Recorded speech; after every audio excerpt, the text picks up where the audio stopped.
అతి వినయం. రచన దాసరి వెంకటరమణ. చందమామ కథ. సౌశీల్య దేశ రాజైన సర్వోత్తముడికి అంతఃపురంలోనే తనకు శత్రువులున్నారన్న సందేహం కలిగింది. అందుకు కారణం అంతఃపురంలోని రహస్యాలు చాలా వరకు తన పొరుగు రాజైన దీర్ఘనిద్రుడికి తెలిసిపోతున్నాయి. దీర్ఘనిద్రుడు దుర్బలుడైన అవకాశం చూసుకుని దాడి తలపెట్టవచ్చునని అనుమానం కలిగింది. సర్వోత్తముడు తన అంతఃపురంలోని ఉద్యోగులలో శత్రు దేశానికి గూఢాచారులుగా పనిచేస్తున్న వాళ్ళెవరో తెలుసుకోవాలని నిశ్చయించుకున్నాడు.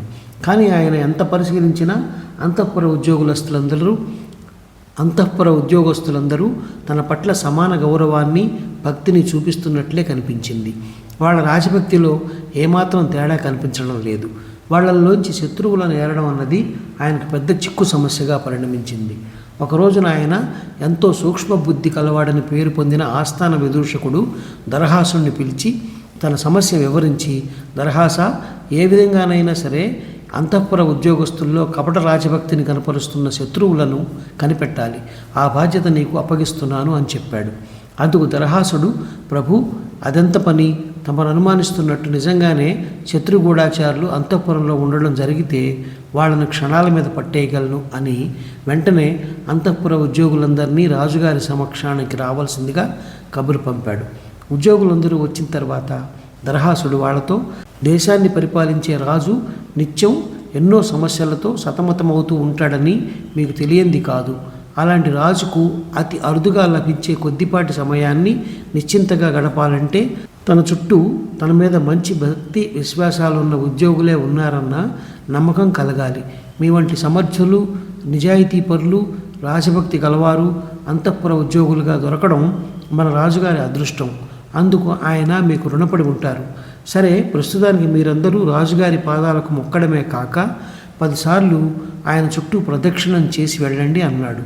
ఆ మరుక్షణం అక్కడికి వచ్చిన 6 ఉద్యోగుల్లో 2 దరహాసుడు చెప్పినట్టే చేసి పక్కకు వెళ్ళి నిలబడ్డారు. రాజు సర్వోత్తముడు జరుగుతున్నదంతా మౌనంగా చూస్తూ ఉండిపోయాడు. దరహాసుడు మిగిలిన ఉద్యోగులకి కోపంగా చూస్తూ, మీ సంగతి ఏమిటి అని అడిగాడు. దరహాసుడి ప్రశ్నకు వాళ్ళెవరూ జవాబు ఇవ్వకుండా తలలు వంచి నేలచూపులు చూస్తూ ఊరుకున్నారు. దరహాసుడు మరొకసారి రెట్టించి అడిగినా వాళ్ళు మౌనంగా ఉండిపోయారు.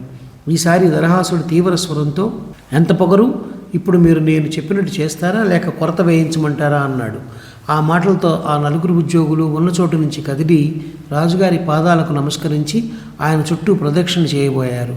విదూషకుడు వాళ్ళని ఆగమని రాజుతో, మీకు మొదట పాదాలకు నమస్కరించి మీ చుట్టూ ప్రదక్షిణ చేసిన ఆ 2 రాజోద్యోగులే మీకు ద్రోహం తెలపెడుతున్న శత్రువులు అన్నాడు.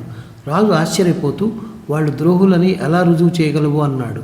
దానికి దరహాసుడు, ప్రభు, కపట రాజభక్తిని ప్రదర్శించే వ్యక్తులు తమ నిజస్వరూపం బయటపడకుండా కాపాడుకునేందుకు నలుగురికి తమ రాజభక్తి కనిపించేలా ఎన్నో చేష్టలు చేస్తుంటారు. వాళ్ళు ఏనాడు రాజభక్తిని ప్రకటించుకునే అవకాశాన్ని వదలరు అన్నాడు. మిగిలిన 4 మాట ఏమిటి అని ప్రశ్నించాడు రాజు. వాళ్ళు నిజమైన రాజభక్తి గలవాళ్ళు. అలాంటి వాళ్లకు తమ రాజభక్తిని నలుగురు ఎదుట ప్రదర్శించాలన్న కోరిక ఉండదు. అంతేకాక తమను గౌరవించడానికైనా మీ పట్ల రాజభక్తిని కనపరచడానికైనా ఒక హద్దంటూ ఉంటుంది. తమ చుట్టూ ప్రదక్షిణ చేయమన్నానే ఆ పని ఉన్నత వ్యక్తిత్వము, ఆత్మాభిమానము కల ఏ వ్యక్తి చేయడు. అంతెందుకు అతి వినయం ధూర్త లక్షణం అని తమకు తెలియదా? ఇంతకు మించి నేను వివరించవలసిన అవసరం లేదనుకుంటాను అన్నాడు విదూషకుడు.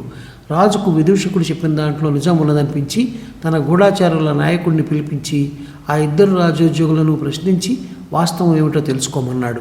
గూఢాచారుల నాయకుడు రాజోద్యోగులిద్దరినీ మరొక గదిలోకి తీసుకుపోయి నిజం చెప్పకపోతే ఉరి తీయిస్తానని బెదిరించిన మీదట వాళ్ళు తాము పొరుగు రాజైన దీర్ఘనిద్రుడి గూఢాచారులమని ఒప్పుకున్నారు. ఈ సంగతి గూఢాచారుల నాయకుడి నుంచి విన్న రాజు వాళ్లకు దేశ బహిష్కరణ శిక్ష విధించి తన విదూషకుడి సునిశ్చిత బుద్ధిని మెచ్చుకుని ఘనంగా సన్మానించాడు. ఈ కథ నచ్చినట్లయితే షేర్, లైక్, సబ్స్క్రైబ్ చేసి పక్కనున్న గంట ఐకాన్ని కొట్టండి.